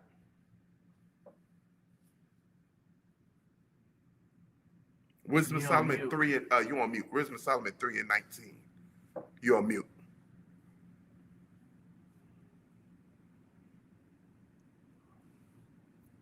Come on, brother, you messing up the flow. Selected. This Wisdom of Solomon 3 and 19. For horrible is the end of the unrighteous generation. Now let's see how that happens. Kabzala, you read what you got. 68 from the top. Counter to one. It's the book of Psalms, chapter 68 and verse 1. Let God arise. Let his enemies be scattered. You don't want to be an enemy of the Most High God, because horrible is going to be the end of that unrighteous generation. Read. Let them also that hate him flee before him. What you about to go into? Because y'all say y'all love God, but y'all really hate God by your actions. Not what was Paul was teaching y'all in Romans. Read. As smoke is driven away, so drive them away. As smoke is driven away, this is real poetic. That's how unrighteousness is going to be driven away. Read. As wax melted before the fire, so let the wicked perish at the presence of God. You're going to melt before the presence of God. We could really break that. That's a lesson within itself. I'm just going to cut it. I'm just going to cut it right there. finish. Read verse 3. Let's leave out on a high note, right? Verse 3. But let the righteous be glad. Let the righteous be glad, because wickedness is going to be up out of here. Read. Let them rejoice before God. Yea, let them exceedingly rejoice. Let them exceedingly rejoice. Let's go to Romans. Let's go to Romans 1. You about to close it with the... Yeah. You got anything? Yeah, real quick. Yeah. All right. Go to Sirach, chapter 10. No. Yeah. I was holding it. Which one you want? Which one you want? I was gonna start at 4 and just read down to 9. Oh, all right, look. So how about this? Read 12, 13, and I was gonna say 12, 13, and 8. So do 12, 13, and then jump down to 4. What the hell is this? Brother got David Attenborough playing. I was just about to say that's my bed. That's not going to bed on. What is this? Is that me? Is that you, Asala? Let me see. Yeah, that's you. Oh, that's me. Oh, we can't hear anything. Oh, brother, David, you know the National Geographic. Never mind, it doesn't matter. All right, so listen. So look. so look. That was crazy. Read 12, 13, and then if you want to jump from 4 to whatever, just make sure you read 8, and then we'll give it over. But man, you said something that's so important, man, because a lot of times that we'll do a foolish thing, and you'll run towards the money, but away from God. Because you're thinking, well, I gotta get my bills paid. Well, I gotta do this. Well, God don't want me to be broke. God don't want me on EBT forever. So surely I gotta do X. What you don't realize, a lot of times that's driven by your pride and foolishness, right? Keep going. Go ahead. Sirach chapter 10 and verse 12. The beginning of pride is when one departeth from God, and his heart is turned away from his maker. From his maker. Don't you realize the Lord made you, money, and everything else? So if you want to get put on, doesn't it make sense to actually run towards him and not away? Or would you? The thing is, you rather have Satan's blessings than the Father because they're easier to attain? Or what? I mean, what's the logic here? After a while, you won't get too far before it's deduced down to pride, right? Go ahead. For pride is the beginning of sin, and he that hath it shall pour out abomination. You pouring out abominations. Almost everything you do, anywhere you go, you spilling out abomination. Because it's impossible to have pride and faith, true faith at the same time.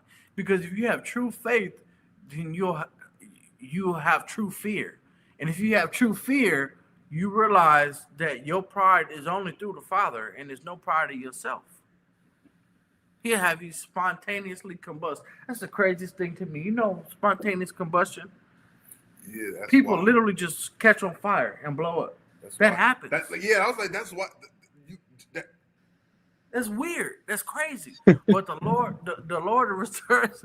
Imagine that. Where you stand at. Yeah, you know what I mean. So man, that's crazy, right? But keep going. Kind of. And therefore the Lord brought upon them strange calamities and overthrew them utterly. You see, so people who do that type of stuff, that's where you get all strange calamities. Like spontaneous combustion. You know what I mean? Or the Most High will put a spirit on you for you to get in a submarine and go to the bottom of the water. And blow. And actually combust spontaneously. Using a bootleg Xbox controller. Nah, that was crazy. Like the pride. And leave it to Esau. Interesting, right? So all right, so Man, listen. All right, so yeah, so or like I said, I wanted verse 8, start at 4, never to go. But hey, but look, matter of fact, look, Kwab's Allah, read it for him, and then let's see what the brother got to say about the scripture. Sure. Counter to one. You said Sirach chapter 10 verse 4. Yeah. It's the book of Sirach chapter 10 and verse 4. The power of the earth is in the hand of the Lord, and in due time he will set over it one that is profitable. Right. The power of the earth, ultimately everything is in the hand of the Lord. He's the ultimate puppet master that's pulling the strings at the end of the day. It's nothing that there's nothing you can do about that, right? So read on. Verse 5. Slack here. That's my mistake. In the hand of God is the prosperity of man, and upon the person of the scribe shall he lay his honor. Right. In the hand of God is the prosperity, man. It's nothing for the Most High to lift you up from that estate, right? And the scriptures tell us that. Can you jump to chapter 11 and verse 21 real quick? Con. This is the book of This is Sirach. kind of touching back on a point that we made earlier in the class. Go ahead. It's the book of Sirach, chapter 11 and verse 21. Marvel not at the works of sinners, but trust in the Lord and abide in thy labor. For it is an easy thing in the sight of the Lord on the sudden to make a poor man rich. Right. The scriptures are telling us, he said, abide in your work and trust in the Lord, because it's nothing for the Lord to take you from that dunghill and set you among princes, right? We read that in the book of 1 Samuel. So you can pick back up in verse 6 in chapter 10. God. This is Sirach chapter 10 and verse 6. Bear not hatred to thy neighbor for every wrong, and do nothing at all by injurious practices. Right. We can't bear hatred to our own people. And ultimately, that's what this class is about, right? Injurious practices, right? Within our own community. It's a cancer in the community, selling drugs to the community, selling liquor to people that you know don't need to be drinking, right? Scamming your people, right? So on and so forth. Hey, we can't be doing that. That's why it's illegal to put usury on your people. That's why it's illegal for you to sell them something that they're not supposed to be eating. That's why it's illegal for you to do those things to your neighbor, right? You can't do that. According to the Torah, according to our heritage. You can read on. Con. Because of unrighteous dealings, it's like it. Yeah, you verse skip 7. verse 7. Mm-hmm. Yeah. Verse 7. Pride is hateful before God and man, and by both doeth one commit iniquity. Right, because ultimately to be doing those things, it's pride. Later down, we read that verse. Pride is the beginning of sin. It's the beginning of departing from the Lord. For me to look at the law, statutes, and commandments and say, F that, I'm going to go do what I want to do. That's pride. Right? And that's hateful before God and man. Read on. Right, hold on, Salakia. Before you read on, I want to make a point.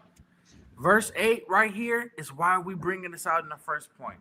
I want you to focus on this in the first point, because we talk about brotherhood, we talk about wanting to get home, and we talk about all of that.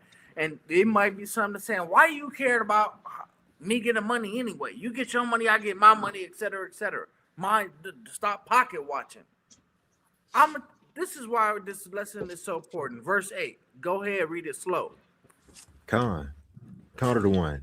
This is the book of Sirach, chapter 10 and verse 8. Because of unrighteous dealings, injuries, and riches got by deceit. Because of these things, ending it says, because of riches got by deceit, because of this, go ahead. The kingdom is translated from one people to another. That's how you lost your kingdom. That's a fact. That's how you lost your kingdom. Yeah. Riches gotten by deceit. Imagine how much stronger as a people we would be. No, you can't bring drugs in. I don't need to be a multimillionaire. I don't want drugs here. No, we don't need gangs. We don't need to organize crime. You can keep all of your stuff that you have for sale, because you want to offer me to be richer than everyone else. You don't need to sell your beauty. We don't need to sell. No, we have dignity, structure, and order over here. Period. Point blank. Then now that's a sense of self-respect.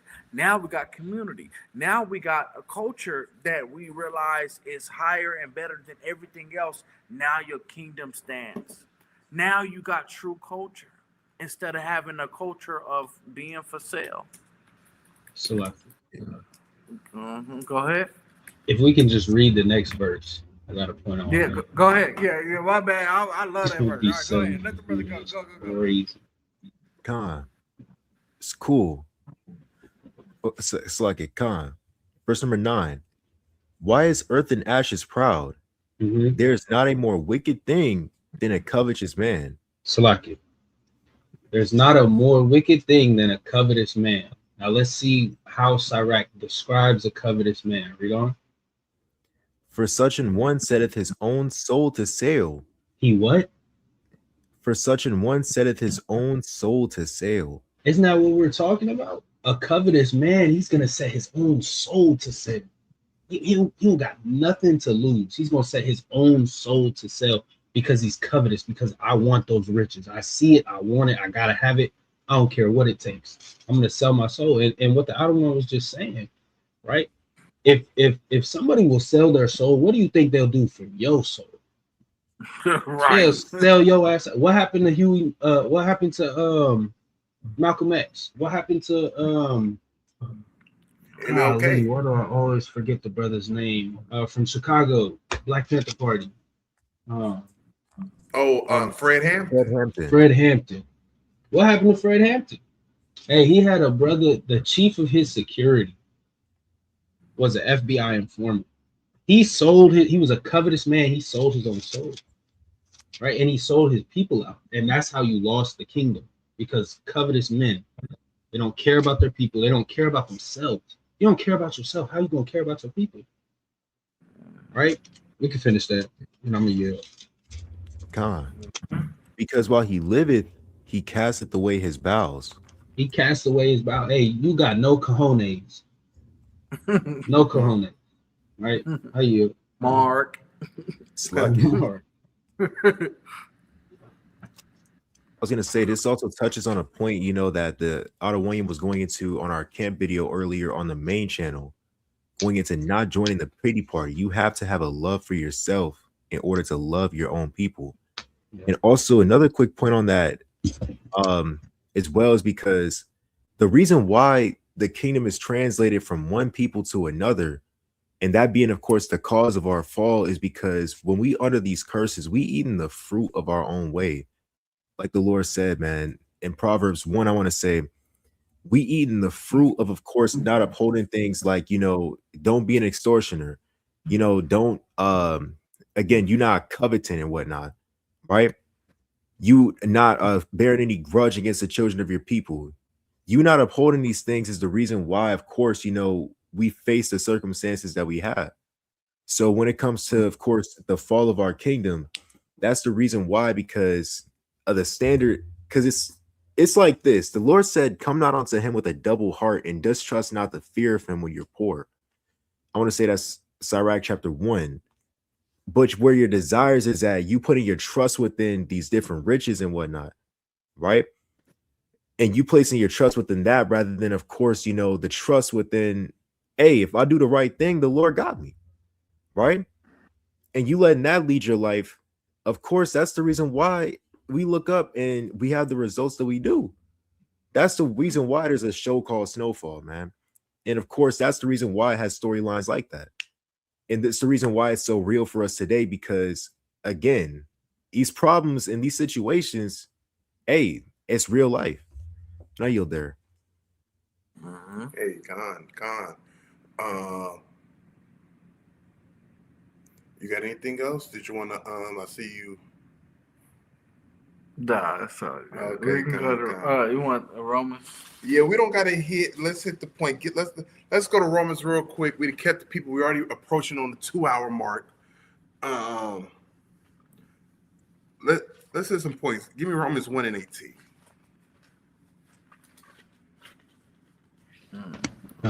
This Romans 1:18.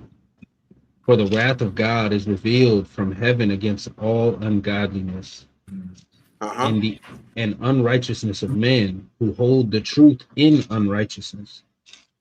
So it's a lot of our people hold truth in unrighteousness. That's what they believe. The street life, that's all they know.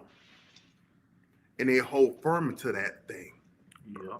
Right? Read. That's like it. And through that, the wrath of God is revealed.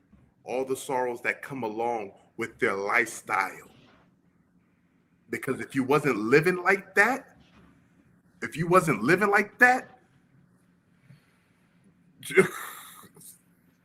sorrows won't be added to it. Continue on. Verse 19.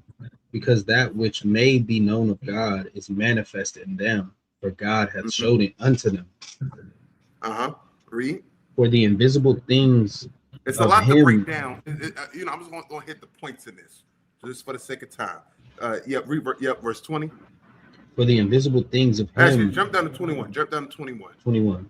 Because that when they knew God, they glorified him not as God, neither were thankful. They had some type of information about God, but they didn't serve him as what he commanded us to do. Right, Reed?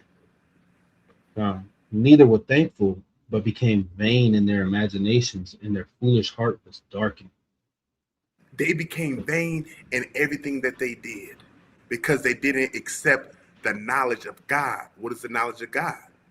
Keeping the commandments. Through the commandments, you get understanding. Read. Professing themselves to be wise, they became fools. They became wise in their own conceits. They became wise in their own doings. They became wise in the world. And unto God, they became fools. For the wisdom of this world, but for the wisdom of the world is foolishness with God. Read. And changed the glory of the uncorruptible God into an image made like to corruptible men, into birds and four-footed beasts and creeping things. I mean, we can. You want to say something on that one? Because I mean, that's a different class. It's a different, different class. It's a different class. Jump down to verse 24. 24. Wherefore God also gave them up to uncleanness through the lusts of their own hearts, to dishonor their own bodies. So now you're perpetually unclean. It's a lot to break down. Romans 1 is really a class within itself. This is a dense chapter. It's a lot. It's a lot of wicked. Paul had to cover. Listen, y'all. Paul had to cover. So what we doing now? We covering prostitution. We covering drug abuse. We cover covering alcoholism and much more of unjust gain. Especially because I mean, when you think about it, Rome was wild, all type of wickedness, which is why we even got the term "when in Rome, you do as the Romans do," because they were notorious for having such wild craziness happen that people used to go there. That was the original Sin City. That was the original place. Yeah, where people Caesar's used to Palace. Yeah, Caesar's Palace. That's why people used to go there. And that's why Paul is combating these wicked, crazy things, man. And one of the first things that he is talking about is being caught up in the lust. Heavy lust and idolatry. Man. Heavy lust. Really, Romans 1, we may have to do that. That's really a bar. I'm going to give that to y'all. That's really a bar for bar class. Read that verse 25. Verse 25. Who changed the truth of God into a lie, and worship and serve the creature more than the Creator, who is blessed forever. Amen. I'm gonna get that to y'all. We gotta do that. No, we gotta do. That's what I'm saying. Listen. Jump down the verse, because who changed the truth of God? Who told you these things was acceptable to do? Who told you worshiping? Because now you made your unjust lifestyle into an idol, and you're worshiping that. right? Read on to continue reading. Verse 26, for this cause God gave them up to vile affections, for even their women did change the natural use into that which is against nature. And now we got Transformers 2.0. Read. And likewise the men also, and likewise also the men, leaving the natural use. And now we got T.S. Madison's running around. Read.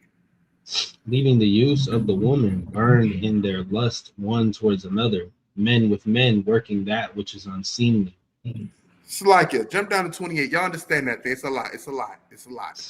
Jump down to 28. Y'all should understand this already. If you're new on this, matter of fact, if you look on the channel, I think I have a camp. I think I have a camp class just on this chapter breaking this down. I'm not sure, but I know I did it, and it's on the channel. Look up Street Teachings. It's somewhere in the earlier times of this channel, right? Verse 28.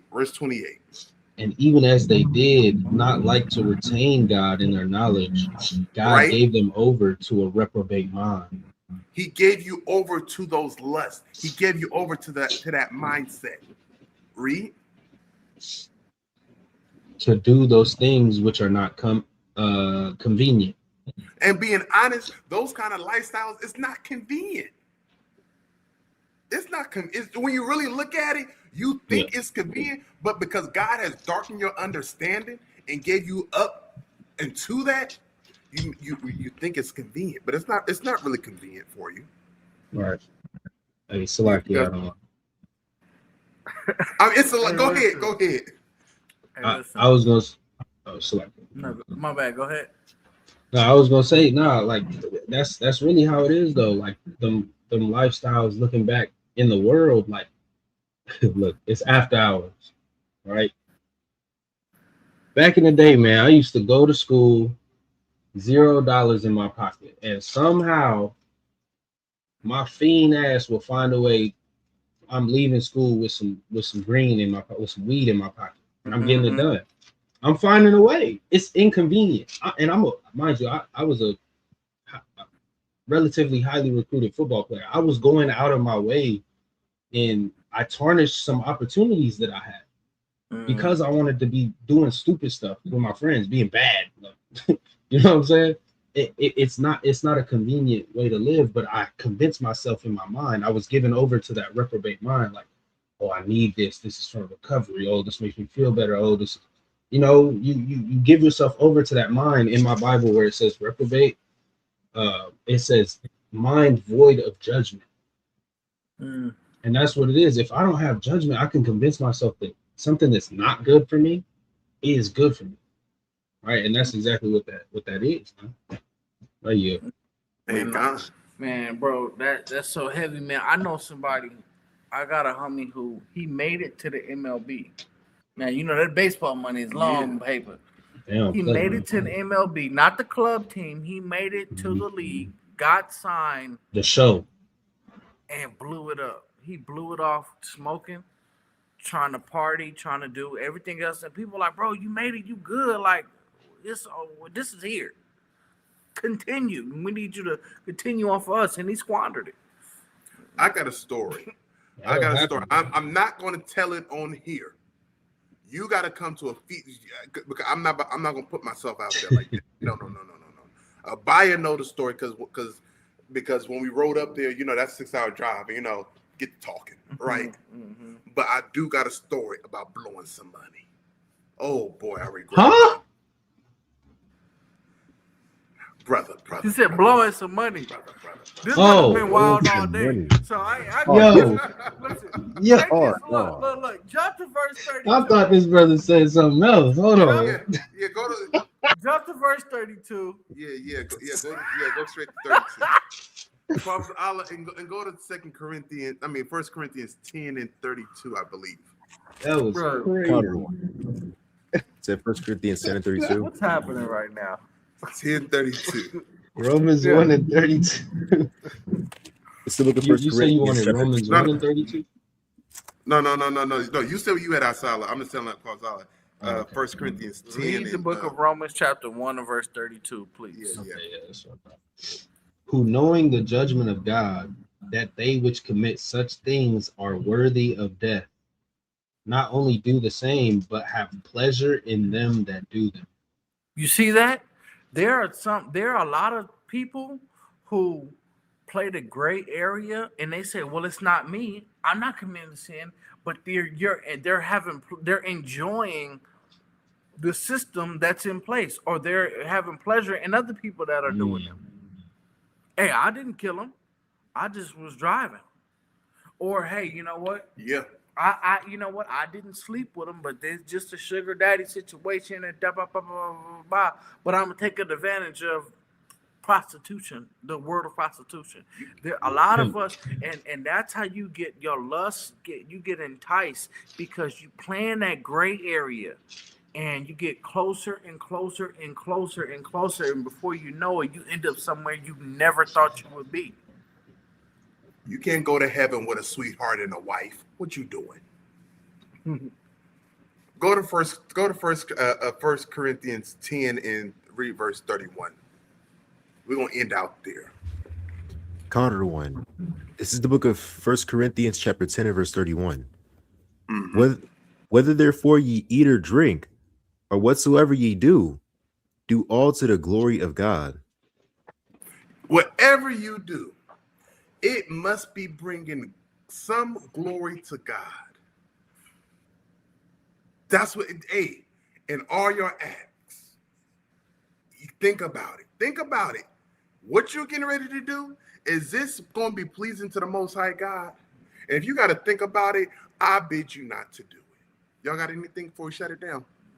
No, that's cut and dry. Hey, it's cut and dry. Hey, we the Sons of Thunder Israelites. It's a hopes and heart and prayer desire that all of Israel shall be saved. The quiet storm.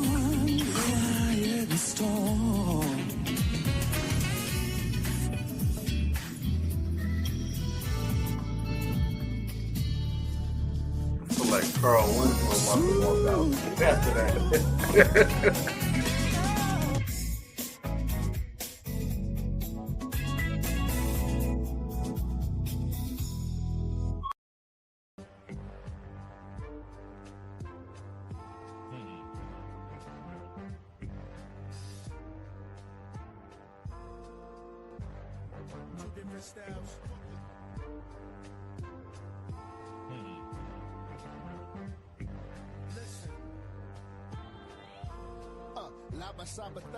The chef and fame back the Holy Ghost with the Tommy. The pale horse behind me. I know you see the chariots suspended all around me. The lights and the thunder and the sound is astounding. We in the last days. The Lord with me, tell me why I ever be afraid. That's why I'm sharpening my blade. It's hell in the cell, Undertaker on the cage. Throwing mankind from the rafters to the stage. At the same time with his eyes in the blade. Get it, dog, if you're afraid. It's written on the page in the scrolls of a sage. Coming from a different age. Where the last shall be first, and the first shall be slaves. Jesus, the chef in his bag again. 12 tribes finna start battling. And that's when the bones start rattling. And thrones start shattering. Devil's on fire, that's live from the Vatican. Thank you for watching. If you wish to donate, you can use Zelle or PayPal. We're the Sons of Thunder. It's our heart's prayer and desire for Israel that they might be saved. Shalom.